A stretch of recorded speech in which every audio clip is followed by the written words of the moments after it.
Olá, pessoal, tudo bem? Eu sou a professora Angélica e hoje a gente vai conversar um pouco a respeito de manejo alternativo de nematóides.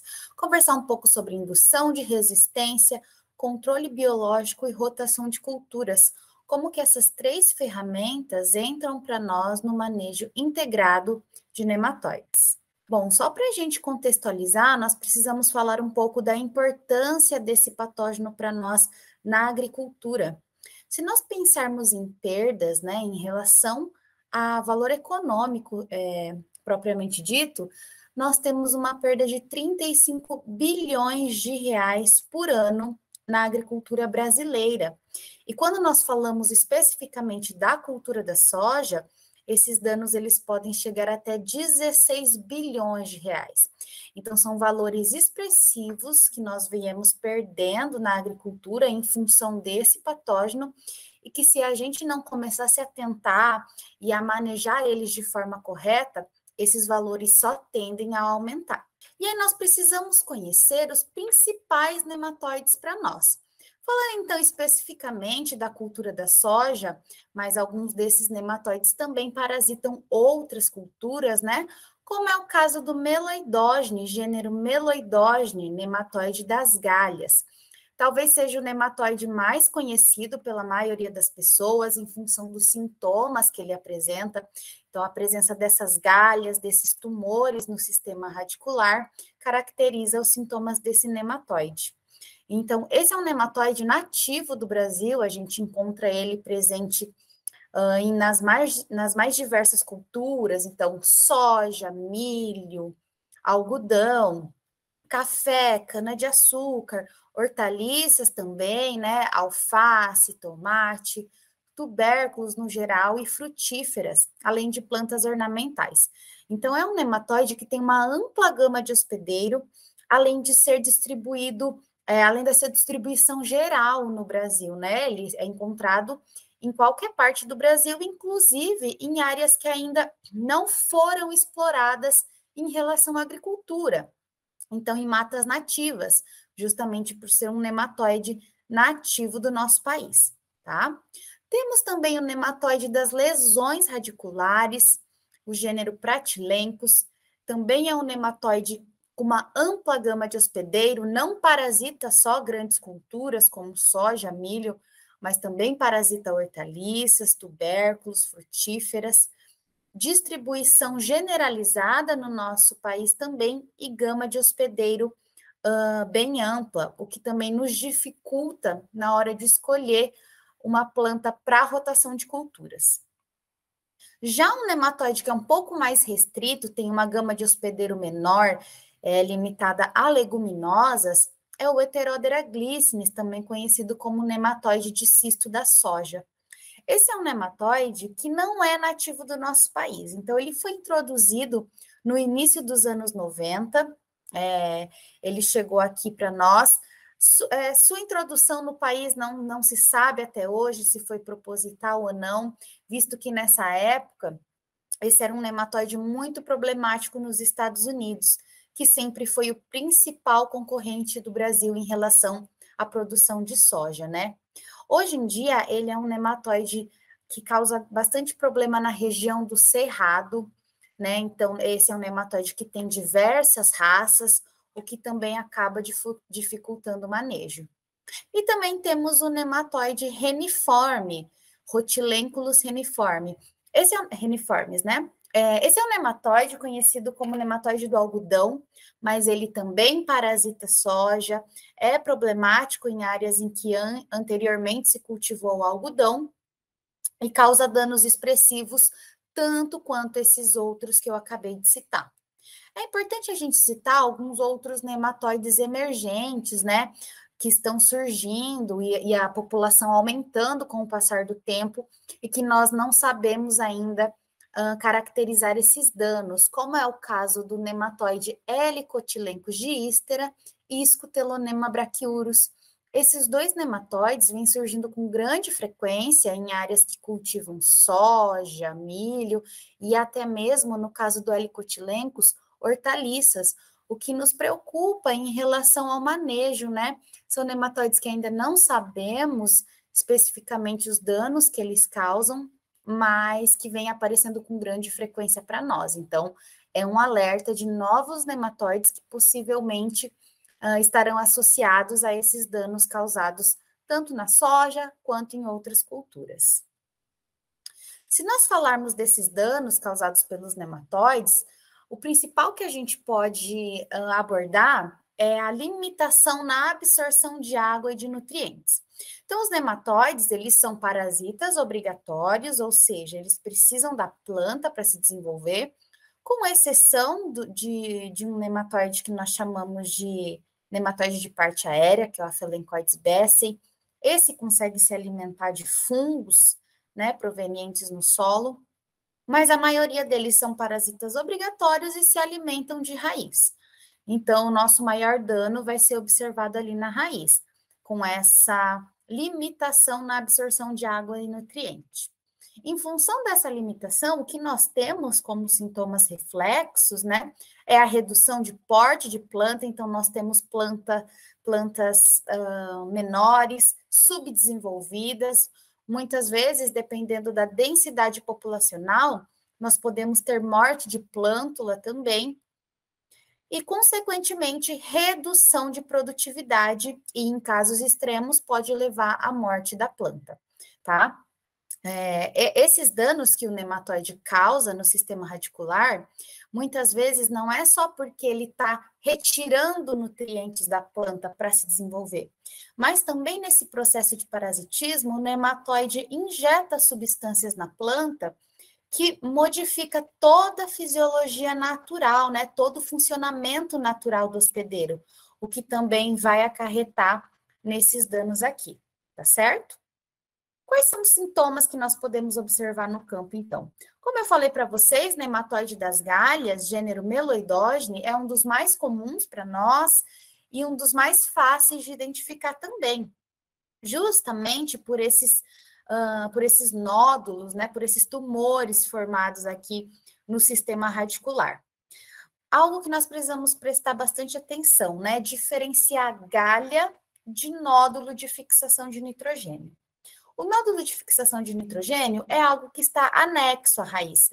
Então, se você passar o dedo, né, fizer uma força mecânica, esse nódulo ele vai facilmente se destacar.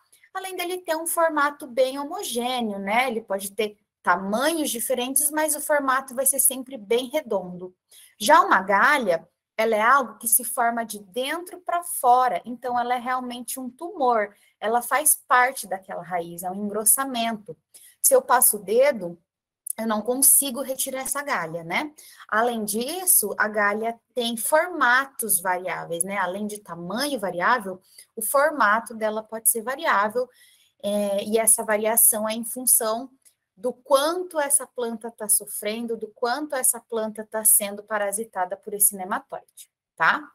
Outro ponto importante a dizer é que galha não é essencial para o nematóide sobreviver. Então, nem toda planta parasitada por esse nematóide vai reagir com galha, né? Então, eu posso ter a presença de nematóide das galhas, mesmo sem ter esse sintoma. Sintoma reflexo que nós vemos, além de redução de porte, é o que nós chamamos de folha carijó. Então, essas necroses aqui entre as nervuras, amarelecimento, depois nós temos queda também dessas folhas. Não é só meloidógene que causa esse tipo de sintoma, outros patógenos de solo, como Fusarium, por exemplo, também podem causar esse sintoma, mas é algo também associado ao nematóide das galhas. E outro sintoma típico que nós temos, já relacionado ao nematóide das lesões radiculares, o Pratylenchus, são essas lesões aqui na raiz, né? Então, a gente observa necrose nesses tecidos em função do parasitismo desse nematóide.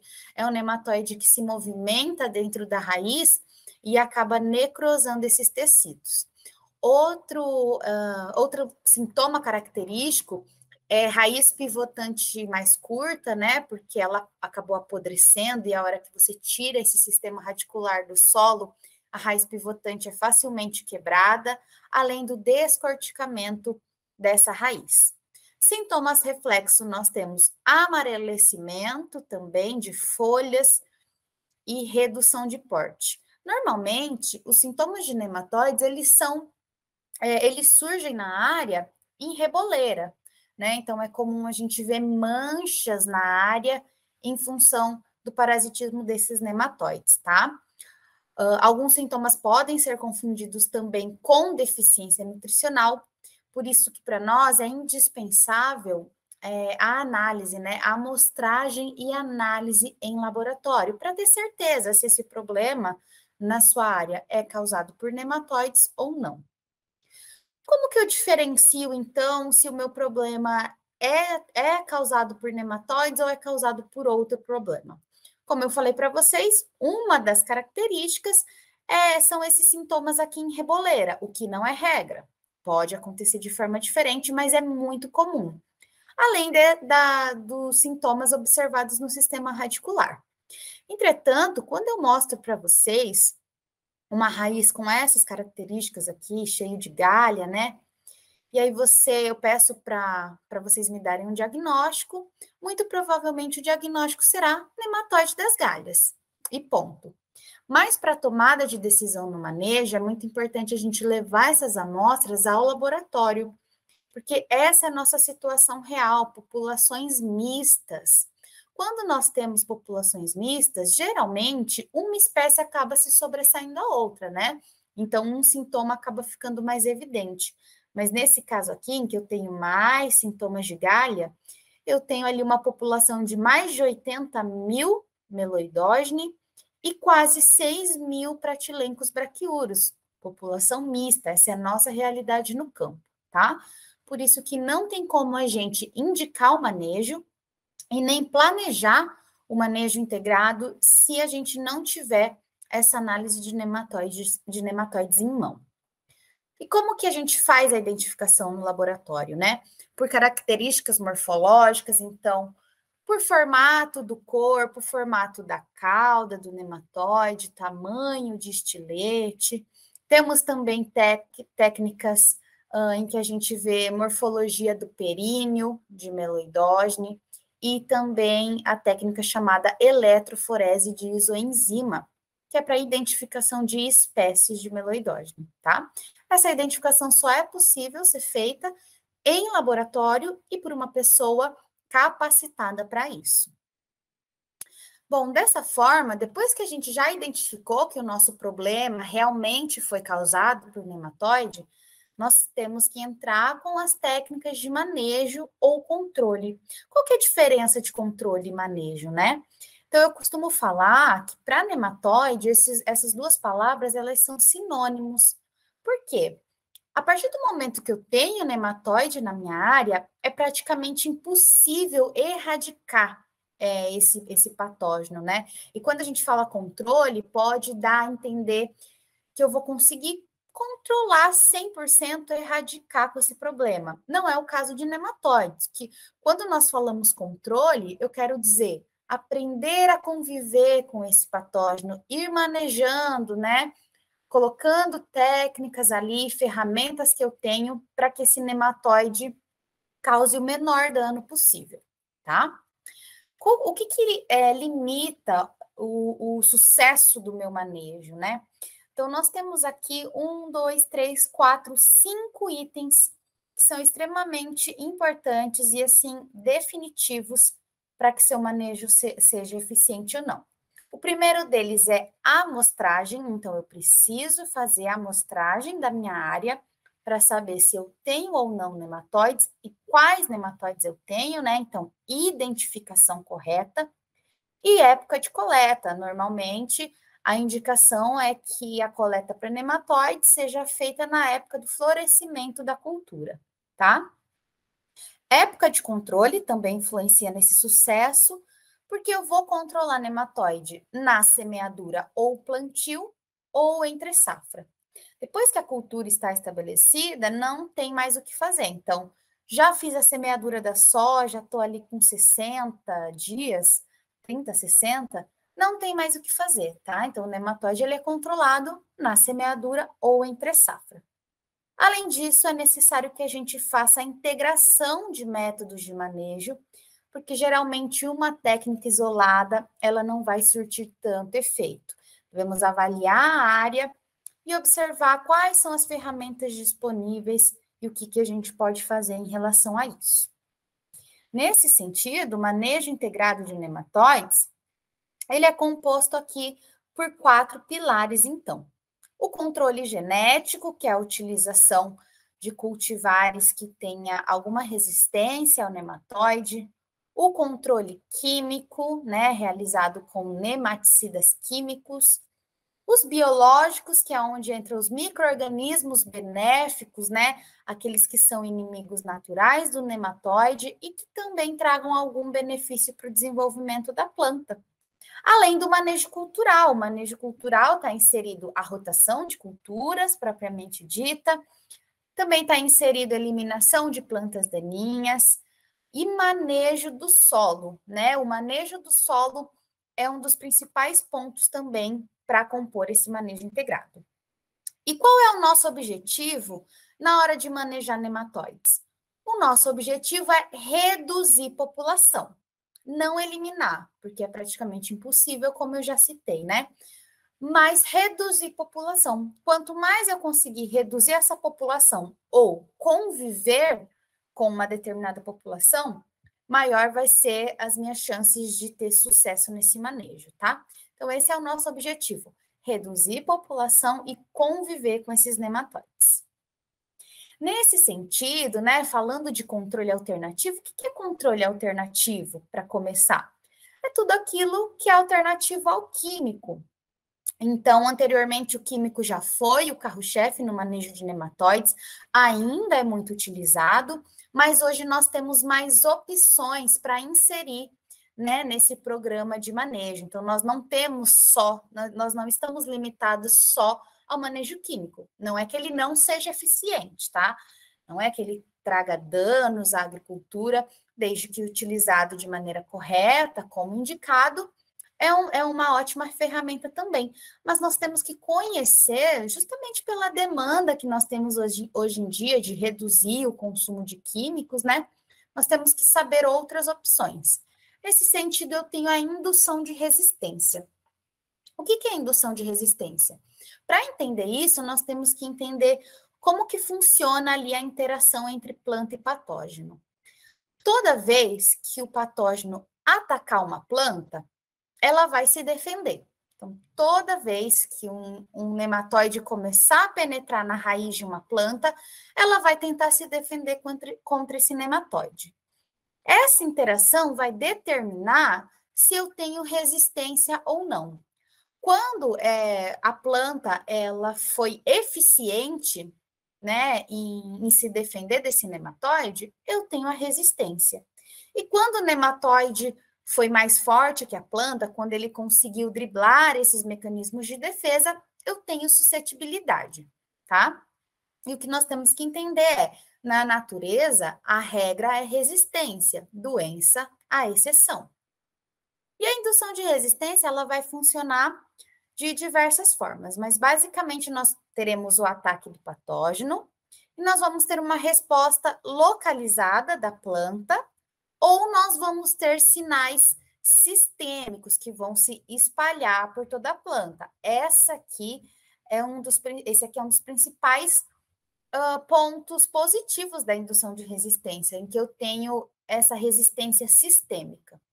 Eu tenho o aumento do ácido salicílico ou do ácido jasmônico ou etileno, e essas rotas aqui vão ativar os meus genes de defesa, os meus genes de resistência, né? Acarretando na síntese de compostos de resistência. Quais são esses compostos?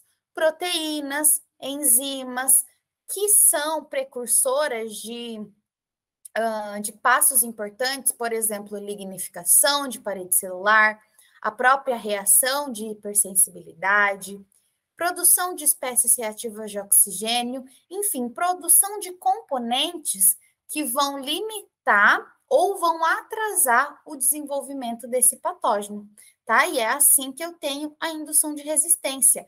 Eu ativo mecanismos de defesa que estavam latentes na planta, que estavam dormentes. Como que esses mecanismos são ativados, né? Bom, a indução de resistência, ela pode ser ativada por diversos fatores. Então, moléculas sintéticas, né? Como é o caso do acibenzolar S-metil, que é um dos produtos registrados para indução de resistência. Então, uma molécula análoga ao ácido salicílico. Essa indução de resistência, ela pode ser induzida por micro-organismos benéficos, então aqueles que nós utilizamos no controle biológico, pela própria ação do patógeno e também por nutrientes, né? Por nutrição, né? Fertilizantes, por exemplo, também podem induzir resistência, tá? Então, essa é uma nova vertente para nós, são estudos novos também, mas que mostram eficiência principalmente quando associados a outros métodos, tá? Além disso, nós temos o controle biológico, que é realizado com fungos, bactérias, outros nematóides também, que são parasitas, né, de nematóides patogênicos, mas os mais comuns para nós são fungos e bactérias. Dentre os fungos, nós temos aqueles chamados de nematófagos, ou seja, aqueles que desempenham alguma função ali com o nematóide, que parasitam o nematóide, na verdade, né? Esses fungos, além de parasitarem os ovos, formas juvenis ou sedentárias do nematóide, eles ainda agem por antagonismo, então produzindo compostos que são tóxicos ao nematóides e também induzindo resistência. É o mesmo caso da bactéria Bacillus. O Bacillus é uma bactéria bastante completa em relação à proteção da planta. Ela faz simbiose com a planta, né? Então, promove o crescimento, é uma bactéria promotora de crescimento, induz resistência na planta, auxilia na fixação de nitrogênio. Ela forma um biofilme no sistema radicular, então protege essa raiz contra o ataque de nematóides, produz substâncias tóxicas para eles, ou até mesmo substâncias que modificam a exudação radicular e deixam o nematóide desorientado.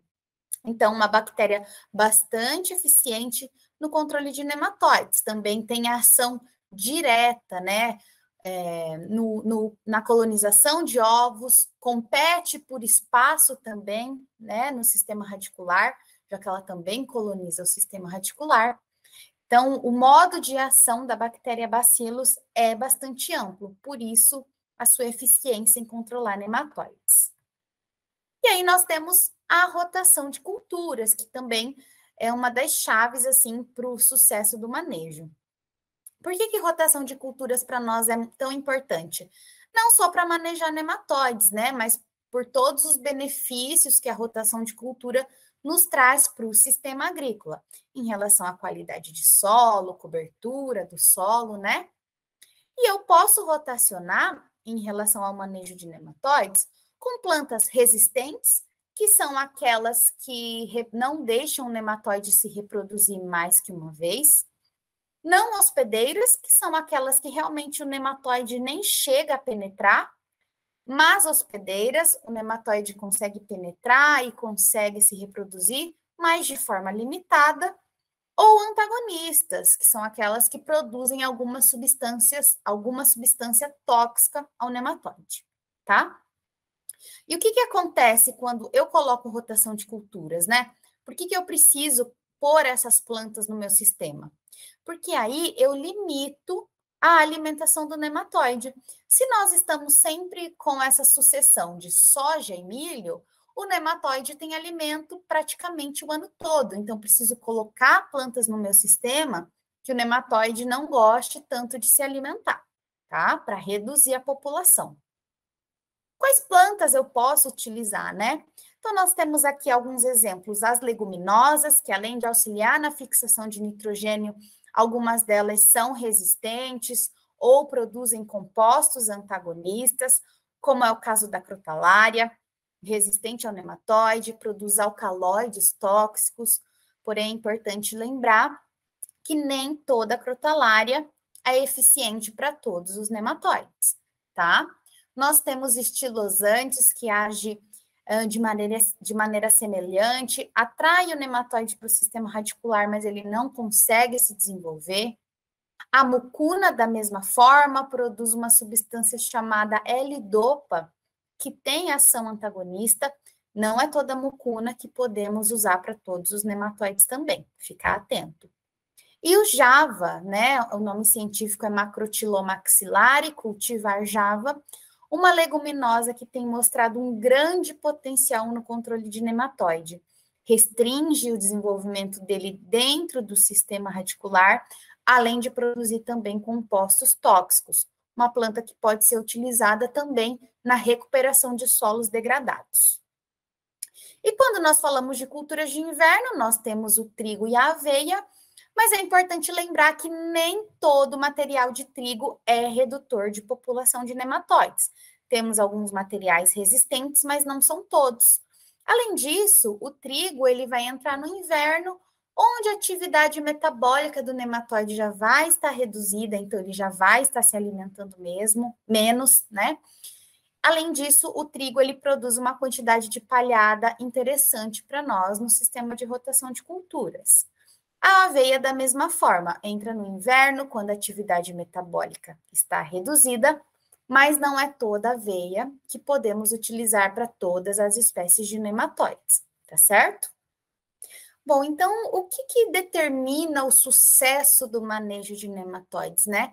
O planejamento é a chave do sucesso. Nós devemos, então, fazer a amostragem daquela área, saber quais nematóides nós temos presentes naquela área, para poder, então, decidir qual o melhor método, né? O melhor método que se adapte à sua região e também que seja viável para cada produtor, tá? Então, para saber mais sobre esses métodos de controle alternativo de nematóides, nós temos um curso intitulado Indução de Resistência, Controle Biológico e Rotação de Culturas no Manejo de Nematóides, em que nesse curso eu dou mais detalhes sobre a indução de resistência, produtos que mostram potencial, né, nessa indução, o modo de ação mais detalhado desses micro-organismos e também a rotação de culturas, a especificidade de cada planta, o que é mais recomendado ou não para cada tipo de nematóides, tá certo? Agradeço vocês por terem ficado comigo até aqui e espero vocês lá no curso, tá bom? Até a próxima!